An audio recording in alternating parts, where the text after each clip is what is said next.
Hello everyone, मेरा नाम आरती है और मैं राजस्थान से हूँ।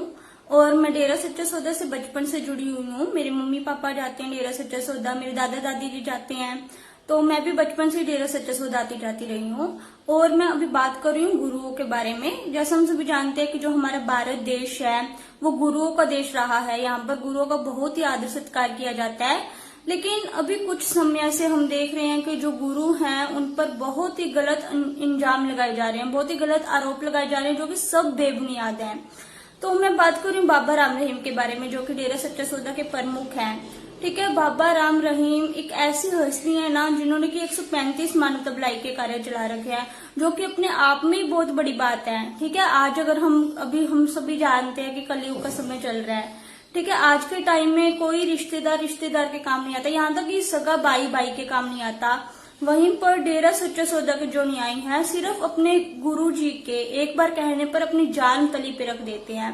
अगर गुरु जी ने कह दिया कि बेटा ब्लड डोनेट करो, तो वो हमेशा ब्लड डोनेट करने के लिए तैयार रहते हैं। अगर अभी मैं थोड़ा कोरोना काल की बात करूं, तो जब भी ब्लड की जरूरत पड़ी तो जो सबसे आगे संस्था आई थी वो थी डेरा सच्चा सौदा, जो कि सिर्फ अपने गुरु की प्रेरणा पर चलते हुए ब्लड डोनेट कर रहे हैं। हम सभी जानते हैं कि जो थैलीसीमिया पीड़ित होते हैं उनको ब्लड की जरूरत पड़ती रहती है।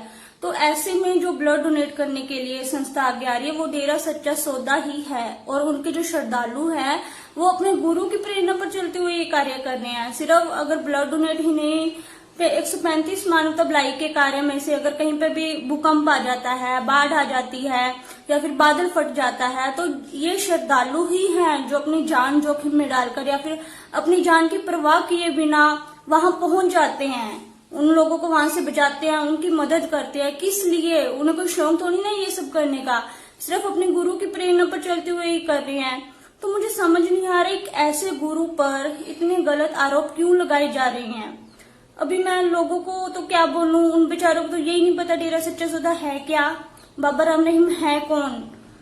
तो बस मेरा वीडियो बनाने का मकसद यही है कि जिनके 6.5 करोड़ श्रद्धालु हैं और उनके सिर्फ एक बार गुरु जी बोल दे कि बेटा ये काम करो, वो अपनी जान तक रखने के लिए हाजिर है, तो वो गुरु कैसे गलत हो सकता है? क्यों उन्हें ऐसी साजिश में फंसाया जा रहा है? थोड़ा अपने दिमाग से काम लो, थोड़ा तो सोचो कि जिनके 6.5 करोड़ श्रद्धालु हो वो सारे अंधभक्त तो नहीं हो सकते ना, दृढ़ विश्वासी भी तो होते हैं ना।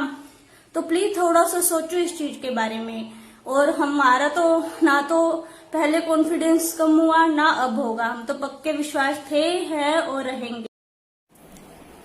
Hello guys, myself Divya. I'm from Rajasthan and I'm connected with Dera Sachcha Sodha for around 18 years. And I think the allegations accused on Guruji isn't true because Guruji always motivated many Dera Sachcha Sodha volunteers to do good for others, to love and respect others, either an individual or good or bad, doesn't matter. So how can this be possible that a person who motivates millions to do these kinds of good things, can he be do bad things? Can he be do these kinds of abusive things? Are you really think that Guruji can do these kinds of abusive things? I don't think so. So I think there is so much need of Revered Saint Dr. Gurmeet Ram Rahim Singh Ji Insa for society and for the bright future of India, because he is the only person who can guide youngsters, children, and also motivate them to do good for others. Thank you. Hello everyone, my name is Neha and I am from new Delhi. मैं डेरा सच्चा सौदा से 2006 से जुड़ी हूँ और लगातार वहाँ जाती रही हूँ, आज भी जाती हूँ। सिर्फ सत्संग के लिए नहीं बल्कि मूवी शूट के लिए भी मुझे वहाँ जाने का मौका मिला, वहाँ एक लंबे वक्त तक रहने का मौका मिला। उस दौरान गुरु जी को काफ़ी अच्छे से जानने का चांस मिला and he is an amazing personality. इतना प्रोटेक्टेड और इतना सेफ तो मैंने कभी कहीं महसूस किया ही नहीं जितना तब वहाँ रहकर किया। अगर 2-4 लोगों के बयानों को इम्पोर्टेंस दी गई है तो ऐसे करोड़ों लोगों की भी सुनी जानी चाहिए जो गुरुजी के पक्ष में हैं। ऐसी 32 लड़कियां जिनको भ्रूण हत्या से बचाकर गुरुजी ने नई जिंदगी दी, उन्हें अपनी बेटी बनाया, आज एज अ फादर गुरुजी का नाम उनके नाम के साथ लगता है। उनसे भी बात की जानी चाहिए कि वो क्या सोचती हैं गुरुजी के बारे में। ऐसे सैकड़ों साधवियां जो डेरे में रहती हैं, उनका बयान भी इम्पोर्टेंट होना चाहिए। ऐसी बहुत सी लड़कियां जो वेश्यावृत्ति की दलदल में फंसी थी, उसे उस नरक से निकाल कर एक नई स्वर्ग जैसी जिंदगी दी गई, उनकी शादियां कराई गई, आज वो नॉर्मल जिंदगी जी रही हैं, उनसे भी बात की जानी चाहिए।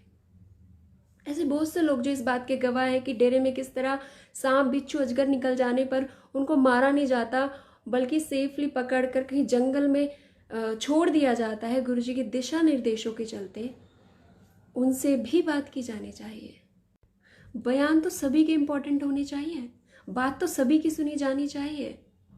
और वाकई आज समाज को गुरुजी की बहुत ज़रूरत है। एक ऐसा समाज जहाँ धर्म के नाम पर लोग लड़ते रहते हैं, झगड़ते रहते हैं, एक दूसरे को मारने को तैयार है, एक दूसरे पर इल्ज़ाम लगाए जाते हैं, जहाँ लोग नशे में अपनी ज़िंदगी बर्बाद कर रहे हैं।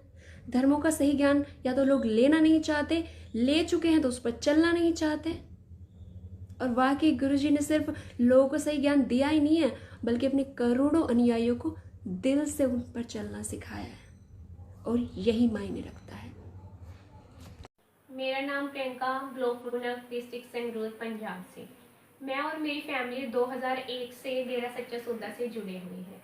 डेरा सच्चा सौदा एक ऐसी जगह है जहां पर सांप और अन्य जानवर भी निकल जाएं तो उन्हें मारा नहीं जाता, अपितु सेंट डॉक्टर गुरमीत राम रहीम सिंह जी इंसा की प्रेरणा से उन्हें सुरक्षित जंगल में छोड़कर आया जाता है। गुरुजी ने एक नहीं बल्कि 135 मानवता भलाई के कार्य चलाए हैं, और आज उनकी ही प्रेरणा से इन्हीं मानवता कार्यों के द्वारा लाखों लोग मानवता की सेवा कर रहे हैं। हमें अपने गुरु पर दृढ़ विश्वास है, वो हम सच्चे थे, सच्चे हैं और सच्चे ही रहेंगे। हम आगे भी ऐसे ही उनकी प्रेरणा पर चलते हुए मानवता की सेवा बढ़ चढ़कर करते रहेंगे। नमस्कार दोस्तों, आज लगभग शाम को 4-5 बजे करीब एक फैसला आया सीबीआई कोर्ट का, पंचकुला सीबीआई कोर्ट का, जिसमें बाबा राम रहीम जी का मर्डर केस में एक सुनवाई चल रही थी। और उस केस में उनको, आप सभी को पता होगा वैसे तो वहाँ पर उनको एक तरीके से उम्र कैद की जो है सज़ा सुनाई गई है। तो इस बारे में आपसे बात सभी से, मतलब जो देश के, खासकर जो देश के हमारे जजेस हैं, जो माननीय अदालतों के जितने भी सर्वोच्च पदों पर जजेस बैठे हैं, और सरकार, सभी से विनम्र अपील है कि कम से कम इस केस को एक बार आप खुद से संज्ञान लेकर देखें कि वास्तव में इस केस में जान भी है या नहीं।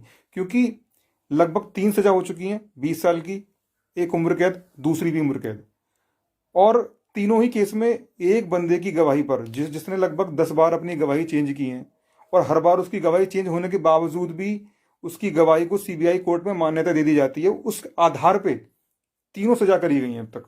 पहली रेप केस में, दूसरी एक मर्डर केस में, तीसरी भी एक मर्डर केस में। तो तीनों ही सजा एक ही कोर्ट से हुई हैं और एक बंदे की गवाही पर हुई हैं। हम ये चाहते हैं, जितने भी डेरे के लोग हैं, जितने भी सच्चा सौदा के अनुयायी हैं, इंक्लूडिंग मी, क्योंकि मैं भी वहाँ पर लगभग 26 साल से वहाँ पर जा रहा हूँ, लगातार जाता रहता हूँ, आज भी जाता हूँ, पहले भी जाता था और आगे भी जाते रहेंगे। क्योंकि हमने वहाँ पर कभी भी ऐसा कोई कार्य ना तो देखा और ना ही सुना। और ऐसा भी नहीं कि हमने नहीं सुना तो सही नहीं होगा, क्योंकि जितने भी मेरे सर्किल में हमारे जितने भाई बहन हैं, करोड़ों में हैं, हजारों में हैं, किसी ने भी वहाँ पर ऐसा कोई काम होते देखा ही नहीं आज तक। ठीक है, तो वहाँ बचपन से जाते रहते हैं हम लोग, और पहले भी जाते थे, आज भी जा रहे हैं। तो एक चीज बताइए, जिस इंसान ने 135 मानवता भलाई कार्य के कार्य चलाए हों, उनके नाम पर 76 विश्व रिकॉर्ड हैं। किस चीज के? केवल मानवता भलाई कार्य के। अगर किसी को ब्लड की आवश्यकता होती है ना, कोई अस्पताल में मरने को तैयार होता है, उसको खून की बूंद चाहिए होती है, तो जब कहीं नहीं मिलता तो वापस यहीं पर आता है डेरा सच्चा सौदा, वहां से उसको 100% मिल ही जाता है। लाखों करोड़ों पेड़ पौधे लगा दिए अब तक। इसके अलावा जहां पर लोग ना अपनी हवस मिटाने जाते हैं, वैश्याओं से के साथ मुंह काला करते हैं ना, लगभग बहुत सारे लोग, उन लड़कियों को वहां से निकाल करके और मुख्य धारा में शामिल करना, ये गुरुजी ने कार्य किया है। और लग क्या आरोप रहा है कि रेप के आरोपी हैं, लग रहा है कि मर्डर। अरे हमें तो ऐसी शिक्षा दी वहां पर गुरुजी ने कि मर्डर तो छोड़ो, हम किसी चींटी को ना मारे। ठीक है जी। तो मेरी यही रिक्वेस्ट है, जितनी भी हमारी अदालतें हैं, जितने भी हमारे सरकार के नुमाइंदे हैं, सबसे रिक्वेस्ट है कि आप इस केस को बहुत ही अर्जेंट बेसिस पे फास्ट ट्रैक पे सुने, क्योंकि ये होना तय है। अभी 4 साल हो गए उनको गए हुए। 5 साल बाद या 2 साल बाद, जब भी 3 साल बाद हाई कोर्ट या सुप्रीम कोर्ट ये बोलेगी कि जी हम बाबा राम रहीम जी को बाजिद बरी करते हैं, तो 9 साल या 10 साल किसी इंसान के खराब कर दें, वो भी ऐसे इंसान के जिनके 6 करोड़ फॉलोअर्स हैं और जो भलाई कार्य करते हैं, तो सोचो देश का कितना बड़ा नुकसान है। तो इस नुकसान की भरपाई ऐसा ना हो कि कोई कर ही ना पाए, क्योंकि ऑलरेडी बहुत ज़्यादा नुकसान हो चुका है।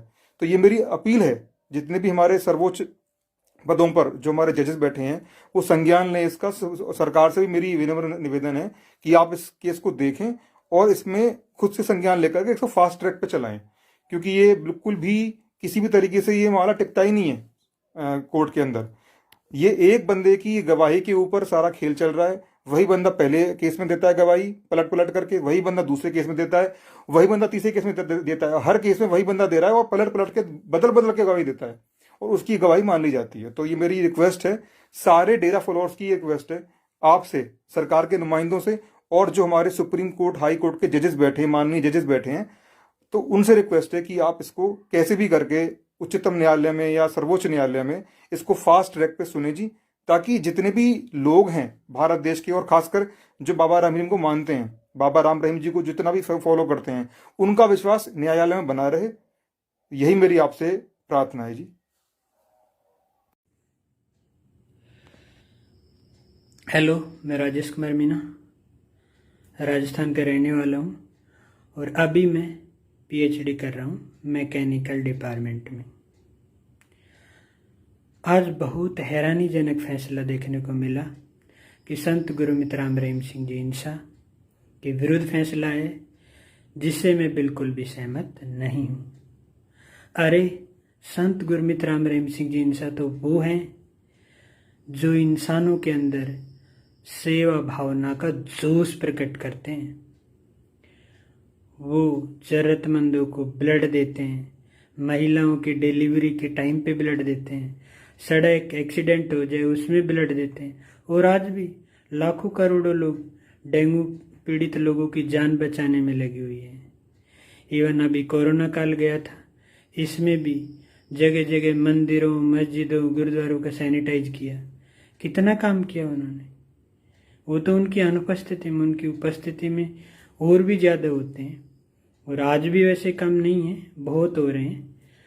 तो यही नहीं, और भी जैसे इंसान जो इंसानों के काम आए, इंसानियत के काम, वो बहुत ज़्यादा काम हो रहे हैं। 135 मानवता भलाई के काम आज डेरा सच्चा सौदा कर रहे हैं, और ये दुनिया मान भी रही है। उनके बहुत सारे Asia book of record, Guinness book of record, world committee book of record, golden book of record, Limca book of record, और भी बहुत सारे अवार्ड्स हैं, अभी मेरे को नाम भी पता नहीं है सारा।